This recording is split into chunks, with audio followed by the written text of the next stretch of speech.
Hello. Wanted to talk to you today about obtaining French citizenship and how I attained French citizenship specifically. Hopefully, people out there that are going through this process at the moment or who are considering it, that this can provide you with some information or some reassurance. Because I know one of the motivating factors for me to make this video was because when I was going through the process, there weren't a lot of personal videos talking about their trials and triumphs. So basically, I'm gonna run you guys through my story of how I became a French citizen, and hopefully that could be either interesting for those who to whom it doesn't pertain, or if you are going through the process, hopefully this could be useful and help reassure you that you're on the right track.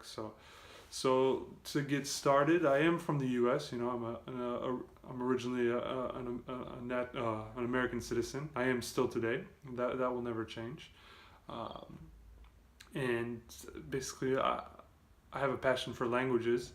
And starting as early as 9 years old, I had already developed an interest in French. And by middle school, that interest had blown into a full blown passion. And I would say as early as seventh or eighth grade, I had already had in mind the idea that one day I want to try my luck in France and study in France, and that was basically the goal. And moving into high school, that goal became even more of a conviction of it's not even a goal; it's something I'm going to do. It was almost like it was an obvious step that was going to come in my future. So I got into university in North Carolina, a public university, UNC Wilmington.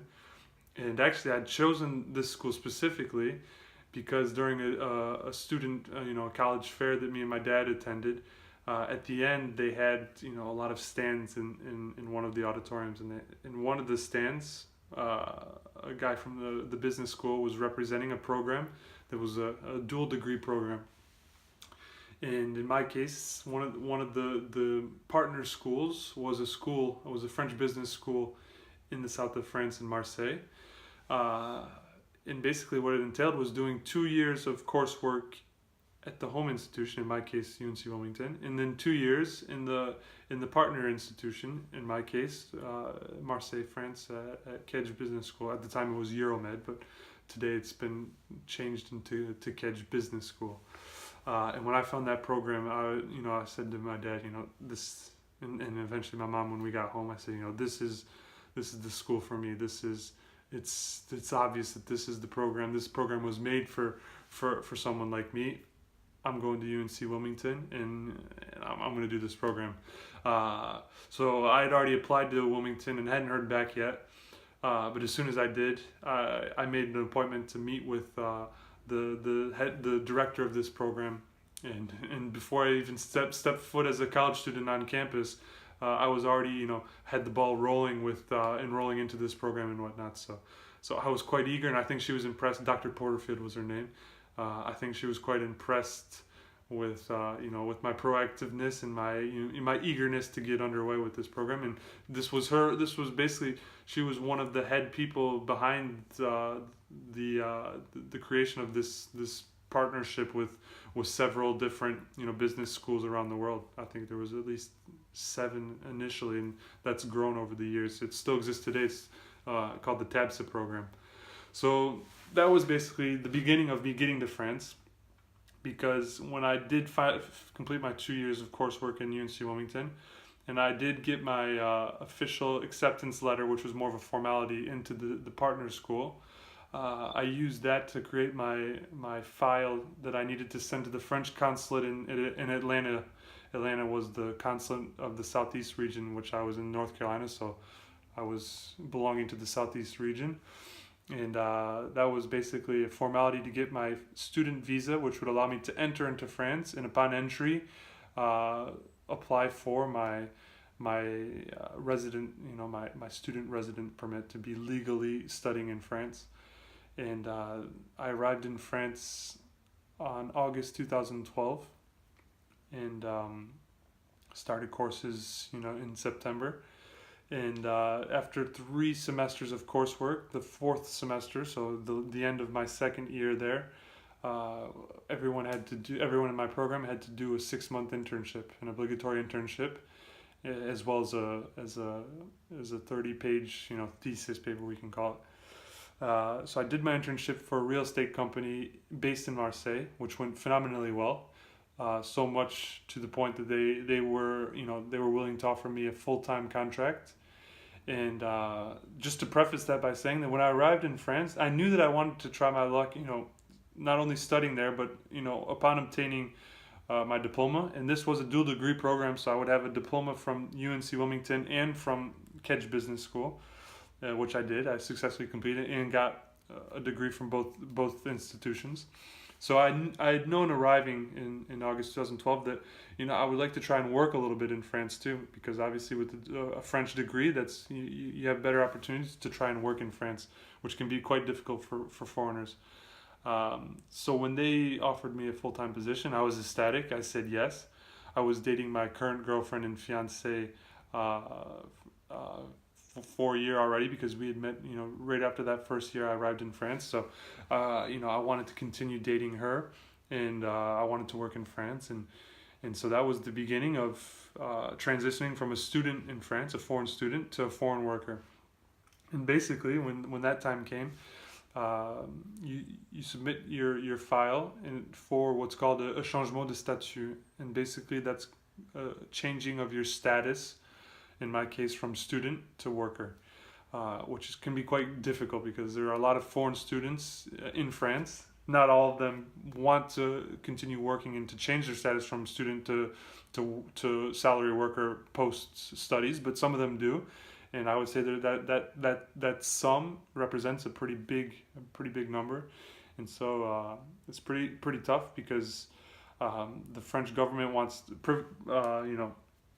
prefers to first make sure that French people in the French citizens in the job sector looking for work are not being overlooked first. So in any case, I submitted my file, and was accorded with some difficulties, was accorded the changing of the statute. So I changed my status from student visa or student residence to a working resident, and that was already a first big step to becoming a French citizen, because before becoming a French citizen you have to prove 5 years of legal residency in France.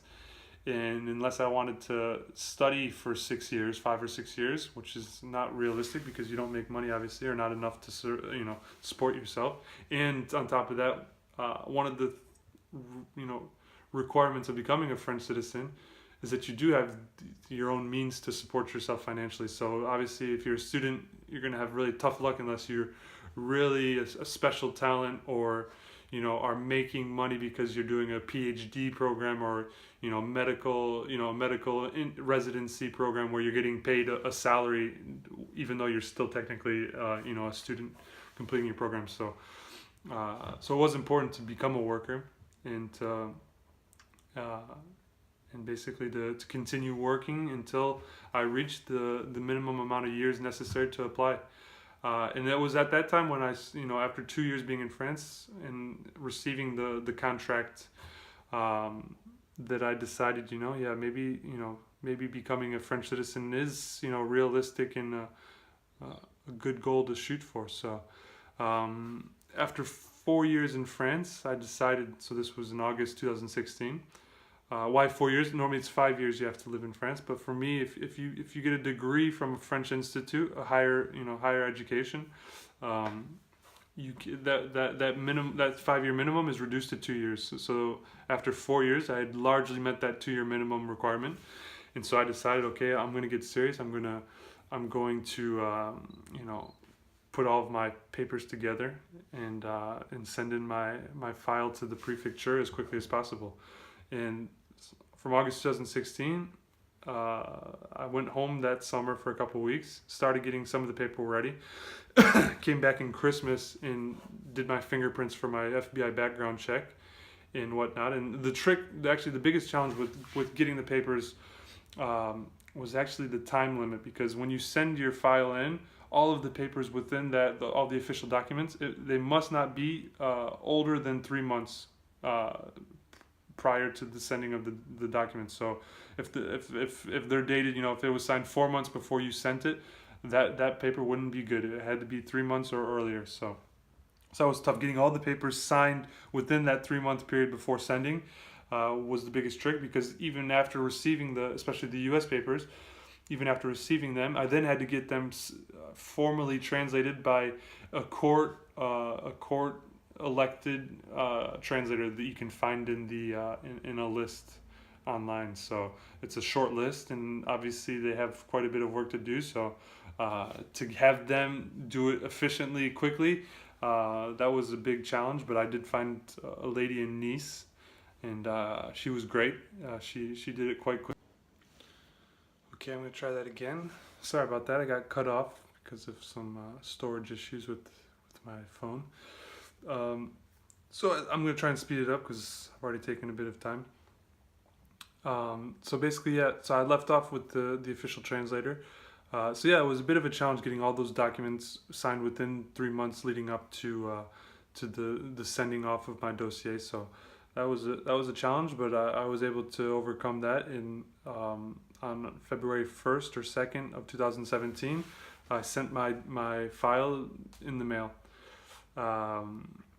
which is you can't send it in person. You have to send it by post to the prefecture, and I must have counted page by page. I went through the whole application. It had to be at least 45 pages, maybe even closer to 60. And I went one by one with the checklist, making sure everything was there. Probably at least 10 times, maybe 15 or more times. And once everything was good and I felt confident, I put it in the envelope and sent it to prefecture and waited to hear back from them. So I kind of tried to put it out of my mind and move on with life and continue working and enjoying life and whatnot. And June of that year, so 5 months later, I received a call from the prefecture, a nice lady who's really friendly, saying, we've received your application and are calling to see if you'll be available for an interview. And I said, yeah, of course. No, I didn't say it like that. I said, yeah, definitely. I was quite excited. I tried to contain my enthusiasm a little bit, but I was really really excited when I received her phone call, and she said, okay, great. She proposed to me she offered Wednesday, August 18th, and I said, yeah, great. I'll make it happen and I'll be there. And she said, okay, we've noted you down then for this date, and within the coming weeks you'll receive an official letter with this date in time. It was 10 in the morning, and make sure you bring that with you to the interview.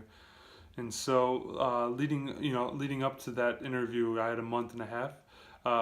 There's an official pamphlet that's available on the government site with all of the important dates and key things to know for the interview. And I made sure during my lunch breaks, during my coffee breaks, at home, during the commute, on public transportation to work in the morning, I was reading that pamphlet and making sure that I knew all of those dates by heart. And it's as long as you study those and you study some of the all of the major stuff, there's really nothing to worry about. So on August 18th, I went in and had a really good interview with a nice young guy, probably I would say probably 35 years old, or a pretty friendly guy with a good sense of humor, and was kind of teasing me a bit about the fact that a lot of French people dream of going to the U.S. What's an American in France doing here, requesting French citizenship? And so we had a good laugh about that. And again, this was entirely in French, because when you apply for French citizenship, one of the big requirements is that you speak French. That's part of the integration within French society, is that you speak the official language of the Republic. So the whole process was in French, which is not a surprise. It is French citizenship, so it's to be expected. But yeah, the interview went really well, and at the end he said, okay, great. well, you should have a response within a year. He said, within a year you'll have a response, either positive or negative. You'll have your response. So I was coming out of that, I felt really good. But he couldn't say then and there if the prefecture was going to accept my application, because him being an officer within the prefecture, it starts with the prefecture, and they will rubber stamp it with a yes or no opinion. But their opinion is taken into account, has a lot of weight, but it's not the official decision. So even though I came out of that interview feeling pretty good about my application, he couldn't tell me if it was a yes from them. That's something they cannot divulge, and I have to imagine it's because in past experiences, I'm sure people have been very angry to hear no, and so for their safety, for their peace of mind, they don't give you an answer. So you just have to kind of go off of how you feel. So I felt pretty good, but I thought, okay, I have at least 1 year to wait. No, he said within a year, so it could be quicker, but I'm thinking, okay, it's going to be a year, because then I don't get my hopes up. So that was August 2017. I went on, continuing to live life, not think about it, and fast forward to May 2018, so this year. This is a funny story. On May 4th, my girlfriend received a letter from Nantes, and the final destination where the application is processed. They're based in Nantes, so she sent me a picture of that when I was at work, and I saw that. I thought, yeah, this is it, and she did too. That's why she sent me the photo. We were thinking, yeah, this is obviously from them with the response for my citizenship application. So I said, okay, I'll be home really quick. I'll be home in several hours. We'll open it this evening. It's going to be great. And I get home, and it was a letter from the HSBC Bank about my retirement account that I had with my work. So that was a big disappointment. And I was thinking, okay, shoot, it could be another few months before I hear the official response. And I had already pretty much pushed it out of mind, so I wasn't really thinking about it. And I was thinking, okay, now it's back in my mind. Now I'm going to be thinking about it day and night, waiting for this letter. It's going to kill me, the anticipation. So that was Thursday. The following day, Friday, at the office, I think it was the 4th. It was eating me up. I just kept thinking of it. So I typed in Google I'd never done this before. I typed in official publications for the decree of naturalization for French citizens, and that's because the decision is published in an official journal officiel, the official newspaper of the state, of all their measures and laws and whatnot voted and taken into effect. So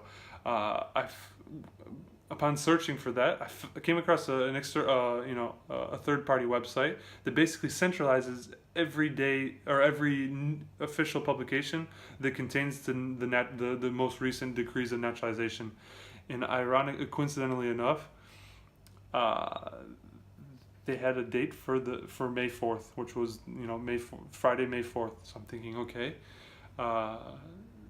It's 1 in the afternoon. I think the official publication is probably published, early in the morning, 8 or 9. So they must have just scoped this one out and just posted it recently. So I click on it. I use the Control F function to search for my name, Prue. Immediately takes me. I was expecting 0 out of 0, 1 out of 1. Takes me right to my name, Prue, Brian. Yeah, that's me. Date of birth, yeah. Hometown, yeah. So I'm thinking, I couldn't believe it. I was like, I'm a French citizen. This is official. But it didn't really set in, because I'm thinking, what are the odds that the day after this false hope of receiving the news, that I find this publication and that I find my name in it. That was, for me, it was just crazy.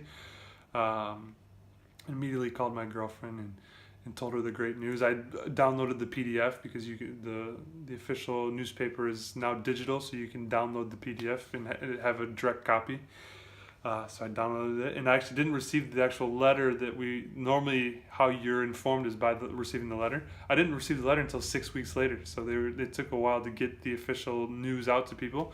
So I have to imagine I was one of the first people of the group with whom I was, naturalized, to know of this news. So I was ecstatic. I was filled with a lot of emotions, and shortly after, within a month, I had an interview or an appointment to get my national ID card and my passport, and within 2 months, dropped it. I got this bad boy in the. I was able to pick this bad boy up right before shipping off to the U.S. again in August of this year to see my family. So I was able to use my French passport to leave France and then to re-enter in France. I'm a dual national. I'm a dual Franco-American citizen. So when I travel to the U.S., I enter and leave as an American, and when I enter and leave France, I enter and leave as a French national. So yeah, it was a pretty emotional journey, a very exciting journey, and yeah, in the end, it was all worth it. And yeah, there's a sort of pride that I feel being both an American and French citizen. I feel. How to say it? I feel like I belong as much to the French community as I do to the American community, and that's never taken away from my feeling as an American. I feel just as American and belonging to the American community today as I did, before coming to France. And I think that it comes with a lot of responsibility, and it's a big privilege that I was able to obtain this second citizenship to my adopted community. I still belong very much to the American community, but now I've adopted this French community to which I belong equally. So yeah, that was my journey, and I hope this it was a bit long. I'm sorry about that. I tried to make it shorter, but went a bit over. But I hope that was informative for you guys going through the process. You guys are girls going through the process. And, if you have any questions, please subscribe. I do think I'm going to start making some videos to describe some of my experiences coming to France as as an accidental immigrant, as a foreigner working and living in France, going through becoming a French citizen. I can make a video more talking about the specific details of the application, maybe the specific details of the event leading up to the interview, which is a process not to take lightly. It's it's a serious interview, so I can give you some of my experience with that and preparing for that. So yeah, let me know in the comments. Please subscribe so you can follow along, and I look forward to exchanging with you guys in the future and hearing your questions and talking with you more about that. So thanks a lot, and I'll see you soon.